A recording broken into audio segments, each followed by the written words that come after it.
Hello everybody, I am Manisha. If you have clicked into this video, that's probably because of the title of this video, which is PhD in Australia. I will try to provide the full guide starting from application process to visa process as much as possible from my end. So I did this video last year with Agaz, in which I tried explaining almost everything, but I still get a lot of doubts on my LinkedIn regarding PhD, its applications, and everything. So I will try to clear all your doubts. Before going into all of that, I would like to introduce myself first. I am Manisha Joshi. I am currently doing my PhD from University of New South Wales, Sydney, Australia. It's my second year. I am in the School of Material Science and Engineering, and I am working in the field of applications of graphene oxide. I completed my entire education from Uttarakhand. My bachelor's is from Kumaon University, Uttarakhand, and my master's is from GB Pant University, Pantnagar, Uttarakhand. Then came this big leap from Uttarakhand to Australia. That's like, if you ask me, then I probably give it to myself for my hard work during my master's, and especially in research. I did a lot of work. When people had no paper, I published two papers from that university and with my research work, and of course with the help of my professor, my supervisor. Now I would like to give you a brief idea about my grades, because that's one of the highly asked questions in my LinkedIn, that I have this much grade, is that enough? So my CGPA in my bachelor's and master's in both were 8. Another question that I get asked a lot is about papers or publications, that how many publications you had and how many are enough. I had two papers. One was in Q2 journal and one was in Q1 journal. I'm specifying Q2, Q1 because that impacts a lot. One was a review article, another was a research paper. And in both my papers, I was the first author, and one of them I was also the corresponding author. Whenever people ask me about how many papers are enough, there is nothing specific criteria for anything. Whatever I'm telling you is an idea that I have got slowly after applying and after getting this scholarship and everything.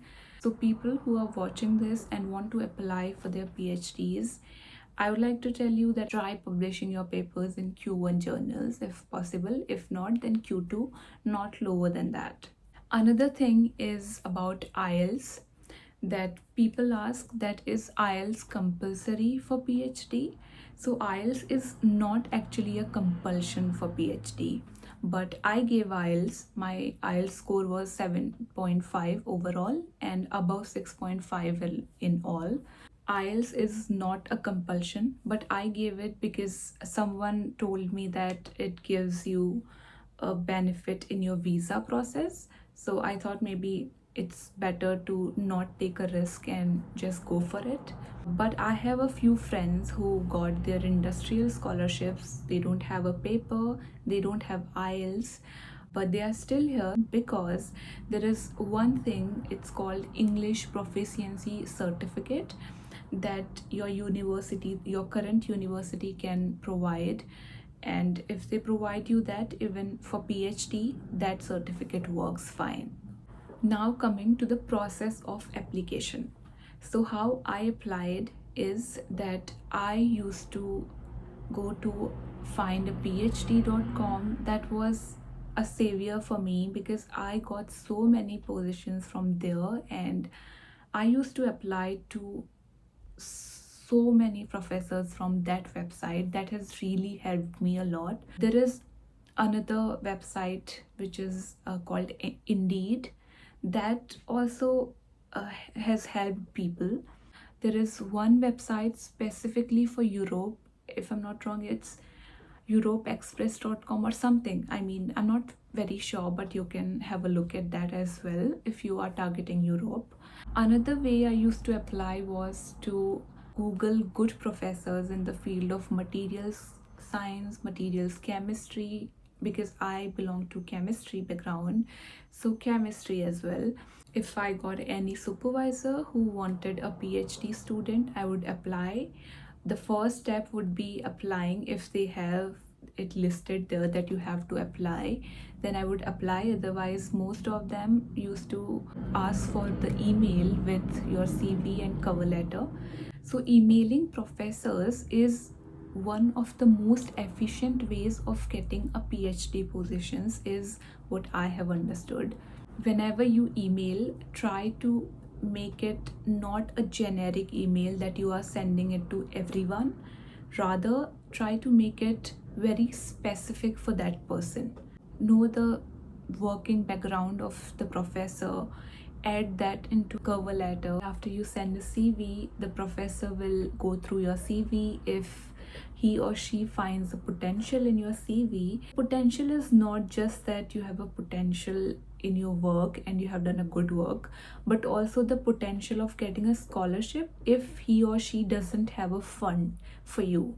After reviewing your CV, professor will let you know if he selects you for an interview further, and if they are satisfied in one interview, then great. If not, they can take multiple interviews. Once they select you, then they will tell you to apply for the position, and then the application process happens, in which you have to apply. They have an application form that you have to fill. Along with that, you have to provide mark sheets, degrees, and transcripts. There are different term intakes that happens here in Australia. Earlier there used to be 3 terms in when I came here, because I came in February intake.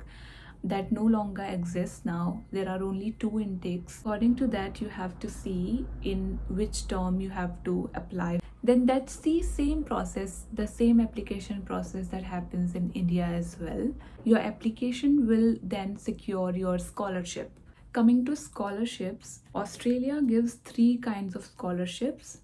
One is RTP, which is government funded scholarship, which is given to the top rankers in the list. It's a computerized list that they make. So the first one, top ones are given RTP. Second is the university funded scholarship, like I am in UNSW. So here, university funded scholarship is called UIPA, and they are differently termed in each universities. Third one is DFS, but it is a scholarship provided by the supervisor. Another scholarship is industrial scholarship, in which industry funds your scholarship. Now for these 2 scholarships, the supervisor will already tell you that you are getting this scholarship. If it's an industrial scholarship or the supervisor scholarship, they will let you know. If they have fund, they can give you this scholarship. Now with this scholarship, if the supervisor has told you that you are going to get this scholarship, then probably you will get it. There is very high chance of getting this scholarship, because the supervisor knows that how many students he or she can take from their fund. So probably if they are telling you that I can give you this scholarship, then probably you are gonna get that scholarship. Once you get your scholarship, after around 10-20 days, you also get your COE, and once you get your COE, then you have to apply for your visa. Another question that I get asked a lot is whether we should hire an agent for visa or for all the application process and everything. I can tell you what I did. Only thing I hired an agent was for my visa application. You can do that yourself as well, that's not a requirement. But because I genuinely thought that I don't want to take a risk, and they are much more aware of their job, and I really didn't want to do any mistake and mess up there, so I hired an agent. But you can do it yourself as well. It's completely your choice. If you are confident, you can do that yourself. But it was free. I didn't see any point in not hiring an agent. Other than that, people ask me about the timelines of from applications to getting a visa. I'll tell you about my timelines. So I applied for term 2, which was a February intake. I did my application process in September 2023. Then I got my scholarship confirmation in November and the offer letter as well. Then I accepted the offer letter, and in around 20 days I got my COE. And then I applied for my visa on 10th of Jan and I got it on 5th of March. So it's around 2 months. It's definitely gonna take at least 8 to 9 months to go through this application process. It's a long process, not gonna lie, because this is just the process after applying to getting a visa. Understand that even before that 6 to 7, 8 months, I was constantly emailing and applying. Now, having said all of this, I would like to tell one thing to you, that now Australia has decreased the number of scholarships they used to provide. So now it's gonna get even more difficult to secure a scholarship. So now you need to make your CV even more stronger. Yes, this was all from my side. If you have any other doubts, let me know. You can either comment, or I will also give you my LinkedIn if you want. Connect to me and ask your questions. Before ending this video, I would like to talk to those students who are applying for months now or days. I know how frustrating it gets. It's a difficult time, but it will pass. Don't worry about it. I have been in that place too, and I totally get you, totally understand your frustration. But when I was there, I used to keep reminding myself that the only thing that I have in my hands is hard work. That has been a philosophy of my life, that I can't control anything that's gonna happen. The only thing I can control is that I'm giving my 100%. When I was there in your place, I was also seeking some words of motivation, some words that could tell me that it's okay, everything will be fine. And I'm here to do that for you all, that everything's gonna be fine. Don't be stressed. You will get your PhD position. Don't worry about that. Live life, be happy. When you are working very hard, even then, it should be very, very positive.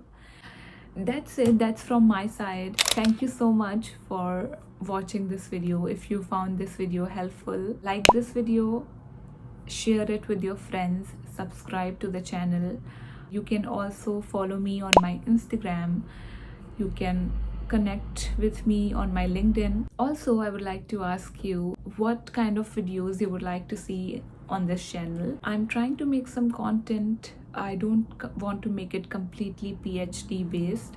Please brainstorm me with some ideas. I would love to know your suggestions about what you guys want to see. And thank you so much for watching this video. I hope it was helpful.